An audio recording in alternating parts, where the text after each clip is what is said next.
Vietnam and Singapore broke ground today on their fifth joint industrial park, which will be developed in central Vietnam by Sembcorp Development.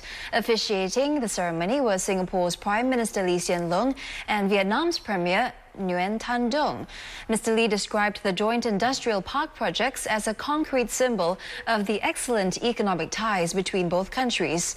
As Ramesh reports from the city of Quang Ngai. A ceremonial shoveling of sand further cemented the close bilateral ties between Singapore and Vietnam and commenced the building project of the 5th Vietnam-Singapore Industrial Park. It is located in Quang Ngai in central Vietnam and will comprise a 600-hectare industrial park and a 520-hectare site zoned for commercial and residential purposes near downtown Quang Ngai City.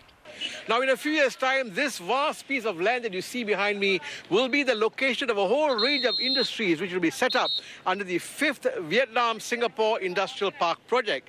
Now, initially, some 11,000 jobs are expected to be created under the 5th VSIP project. Overall, the 4 VSIP projects here between Singapore and Vietnam have created nearly 140,000 jobs for Vietnamese so far.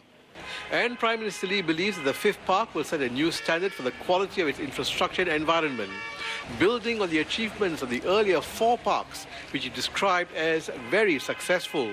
Our ability to organize and run the industrial parks, the Vietnamese keenness to get their provinces developed and advanced, and we have seen the results.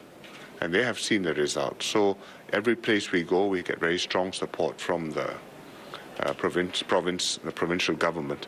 And we choose the next place to go where all the conditions are propitious, where things look good and it has the maximum chances of success.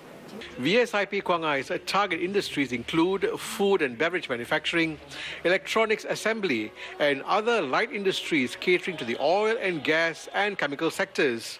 3 manufacturers were awarded investment licenses during the event. The launch of the 5th Industrial Park coincides with the 40th anniversary commemoration of Vietnam-Singapore ties. And Mr. Lee says Singapore is interested in Vietnam because of confidence in the economy and the country. It's got a lot of energy and drive. You can sense it in the cities, even in the rural areas. You talk to the officials, you see the people. They are hungry, they are bright. The country is on the move. It has significant problems. I think the financial sector is having some banking difficulties. They have significant structural reforms to carry out, which are not so easy to do. But overall, these are people who want to move ahead. And therefore, I think they will grow, and I think we should be part of that growth, and we should work with them. Besides the park development, Sembcorp's also looking into the day-to-day needs of the residents of the district. And so a water initiative was also launched to provide clean water for over 14,000 people in the area. As Ramesh, Channel News Asia in Quang Ngai, Vietnam.